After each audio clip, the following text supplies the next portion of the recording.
तुमच्या प्राणांना कधीही गरज भासली, सुप्रीम फार्मा आहे तुमच्या बरोबर, तेही वर्षभर 365 दिवस।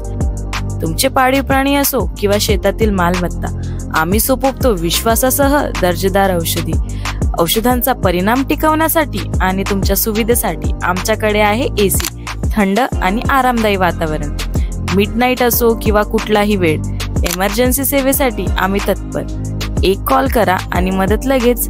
सुप्रीम फार्मा वेट, दिवस रात्र तुमच्या प्राणांची काळजी घेणारे। येथे तुम्हाला मिळणार आहे सगळ्या औषधी एकदम स्वस्त दरात, ते 30 ते 40% डिस्काउंट वर। तर शेतकरी मित्रांनो, यायचं कुठे आहे? Supreme pharma, Tarabad road, Rahuri factory. आवाज जनतेचा, लढा सर्वसामान्य जनतेच्या न्याय हक्कांसाठी। निवडणूक कोणती असो, निकालानंतर चिंतन हे होतच। निवडणुकीत पक्षासाठी, मंडळासाठी, उमेदवारांना निवडून आणण्यासाठी परिश्रम घेणाऱ्या कार्यकर्त्यांपेक्षा गुलाल घेण्यात नेहमी वेगळेच लोक पुढे येताना दिसतात। हेही चिंतनानंतरच प्रकर्षाने दिसतात। आता तनपुरे कारखान्याच्या निवडणुकीच्या निकालानंतरही गुलाल घेणारे आणि खासगीत फोन करून शुभेच्छा देणारे वेगळेच दिसले। यातून आम्ही मतं दिल्यानं तनपुरेंच्या जनसेवेचा विजय सोपा झाला अशी चर्चा पुढे आली। अर्थात यात तथ्य असेलही, मात्र काही राजकीय लोकांनीच खासगीत प्रश्न उपस्थित केलेत। शेतकरी विकास आघाडी, की जी अगदी कारखाना निवडणुकीच्या तोंडावर तयार झाली, राजूभाऊ शेटे यांच्याविषयी एकही आश्वासक चेहरा पॅनलचं नेतृत्व करणाऱ्यांमध्ये नव्हता। यापूर्वी शेटे यांच्या नेतृत्वात संबंधित मंडळानं कोणतीही निवडणूक लढवली नाही, तरी त्यांच्या उमेदवारांना सरासरी 4,500 मतं मिळाली। तेही ज्या तनपुरे यांचा तगडा पॅनल होता, गटातटात कार्यकर्ते सक्रिय होते, सोयऱ्या धायऱ्यांची उमेदवारी गुंफल्या होत्या, सभासदांची वोट बँक होती, यंत्रणा होती, अनुभव होता, अशा मंडळाच्या विरोधात 4,500 मतं घेणं, आणि तेही कोणाच्या मदतीशिवाय, हा प्रश्न अनेकांना पडला।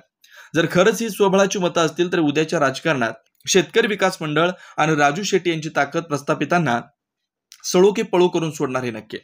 किंबहुना राजू शेट्टी हे तालुक्यातील उगवते नेतृत्व असेल यावरही शंका नाही। मात्र तरीही तनपुरे विरोधी मंडळाला पडलेली ही मतं चर्चेच्या केंद्रस्थानी उभी आहेत।